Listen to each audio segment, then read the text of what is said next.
मुझे पता है हर चीज़ का एक कारण होता है। शायद इस समय जब कोई घटना घटती है तो हमारे पास कारण को समझने के लिए ना तो अंतर्दृष्टि होती है और ना ही दूरदर्शिता, लेकिन समय और धैर्य के साथ यह प्रकाश में आएगा। तो यह कैथरीन के साथ था। मैं उनसे पहली बार 1980 में मिला, जब वह 27 साल की थी। वो अपनी चिंता, पैनिक अटैक, फोबिया के लिए मदद के लिए मेरे कार्यालय आई थी। हालांकि ये लक्षण उसके साथ बचपन से ही थे, लेकिन हाल के दिनों में ये और भी बदतर हो गए थे। हर दिन उसने खुद को अधिक भावनात्मक रूप से पंगु और कम कार्य करने में सक्षम पाया। वह डरी हुई थी और काफी उदास थी। उसके जीवन में उस समय जो उथल पुथल चल रही थी, उसके विपरीत मेरा जीवन सुचारू रूप से चल रहा था। मेरी एक अच्छी स्थिर शादी, 2 छोटे बच्चे, एक फलता फूलता करियर था। शुरू से ही मुझे लगता था कि मेरा जीवन हमेशा एक सीधे रास्ते पर रहा है।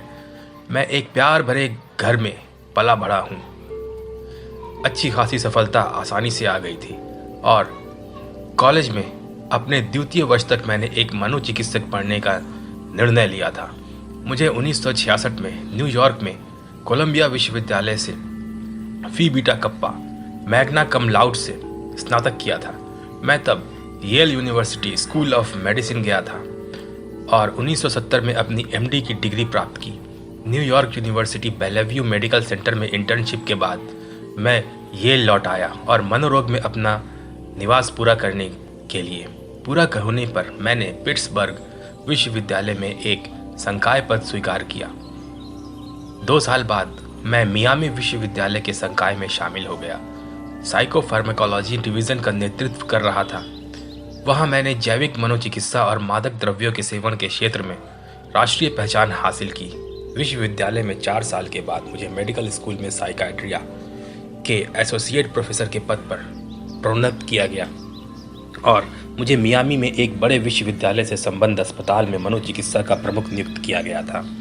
उस समय तक मैं अपने क्षेत्र में 37 वैज्ञानिक पत्र और पुस्तक अध्याय प्रकाशित कर चुका था। वर्षों के अनुशासित अध्ययन ने मेरे दिमाग को एक वैज्ञानिक और चिकित्सक के रूप में सोचने के लिए प्रशिक्षित किया। मुझे अपने पेशे में रूढ़िवाद के संकीर्ण रास्तों पर डाला। मैंने ऐसी किसी चीज़ पर भरोसा नहीं किया जिसे पारंपरिक वैज्ञानिक तरीकों से साबित नहीं किया जा सकता था। मुझे परामनोविज्ञान के कुछ अध्ययनों के बारे में पता था जो देश भर के प्रमुख विश्वविद्यालयों में आयोजित किए जा रहे थे, लेकिन उन्होंने मेरा ध्यान नहीं खींचा। यह सब मुझे बहुत दूर की कौड़ी लग रहा था। फिर मेरी मुलाकात कैथरीन से हुई। 18 महीनों के लिए मैंने उसके लक्षणों को दूर करने में मदद करने के लिए चिकित्सा के पारंपरिक तरीकों का इस्तेमाल किया। जब कुछ भी काम नहीं आया तो मैंने सम्मोहन की कोशिश की। ट्रांस की एक श्रृंखला में कैथरीन ने पिछले जीवन की यादों को याद किया जो उसके लक्षणों को प्रेरक कारक साबित हुए। वह अत्यधिक विकसित आत्मा संस्थाओं से जानकारी के लिए एक नड़ी के रूप में कार्य करने में सक्षम थी और उनके माध्यम से उसने जीवन और मृत्यु के कई रहस्यों को उजागर किया। कुछ ही महीनों में उसके लक्षण गायब हो गए और उसने अपना जीवन फिर से शुरू किया, पहले से कहीं ज़्यादा खुश और शांति से। मेरी पृष्ठभूमि में किसी ने भी मुझे इसके लिए तैयार नहीं किया था। जब इन घटनाओं का खुलासा हुआ तो मैं बिल्कुल हैरान था। जो हुआ उसके लिए मेरे पास वैज्ञानिक स्पष्टीकरण नहीं है। मानव मन के बारे में बहुत कुछ है जो परे है हमारी समझ। शायद सम्मोहन के तहत कैथरीन अपने अवचेतन मन के उस हिस्से पर ध्यान केंद्रित करने में सक्षम थी जिसने वास्तविक पिछले जीवन की यादों को संग्रहित किया था। या शायद उसने मनोविश्लेषक कार्ल यंग ने महत्वपूर्ण अचेतन कहा था, ऊर्जा स्रोत जो हमें घेरे रखता है, और इसमें शामिल है पूरी मानव जाति की यादें। वैज्ञानिक इन सवालों के जवाब तलाशने लगे हैं। हमें एक समाज के रूप में मन, आत्मा के रहस्यों, मृत्यु के बाद के जीवन की निरंतरता और हमारे वर्तमान पर हमारे पिछले जीवन के अनुभवों के प्रभाव में अनुसंधान से बहुत कुछ हासिल करना है। जाहिर है प्रभाव असीमित है, खासकर चिकित्सा, मनोचिकित्सा, धर्मशास्त्र और दर्शन के क्षेत्र में। हालांकि इस क्षेत्र में वैज्ञानिक रूप से कठोर शोध अपनी प्रारंभिक अवस्था में है। इस जानकारी को उजागर करने के लिए प्रयास किए जा रहे हैं, लेकिन प्रक्रिया धीमी है और वैज्ञानिक और आम लोगों द्वारा बहुत प्रतिरोध का सामना करना पड़ता है। पूरे इतिहास में मानव जाति परिवर्तन और नए विचारों की स्वीकृति के लिए प्रतिरोधी रही है।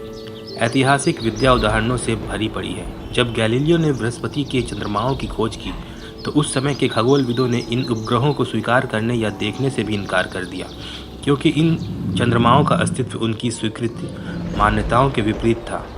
तो यह अब मनोचिकित्सकों और अन्य चिकित्सकों के साथ है, जो शारीरिक मृत्यु और पिछले जीवन की यादों के बारे में, जीवित रहने के बारे में एकत्र किए जा रहे पर्याप्त सबूतों की जांच और मूल्यांकन करने से इनकार करते हैं।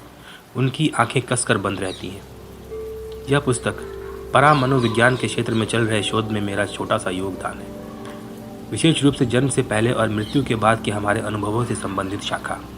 आप जो भी शब्द पढ़ रहे होंगे वह सत्य है। मैंने कुछ भी नहीं जोड़ा और मैंने केवल उन हिस्सों को हटा दिया है जो दोहराए गए थे। मैंने गोपनीयता सुनिश्चित करने के लिए कैथरीन की पहचान को थोड़ा बदल दिया है। जो हुआ उसके बारे में लिखने में मुझे 4 साल लग गए। 4 इस अपरंपरागत जानकारी को प्रकट करने का पेशेवर जोखिम उठाने का साहस जुटाने के लिए वर्षों। अचानक एक रात जब मैं नहा रहा था, मुझे इस अनुभव को कागज़ पर उतारने के लिए मजबूर होना पड़ा। मुझे इस बात का प्रबल एहसास था कि समय सही है।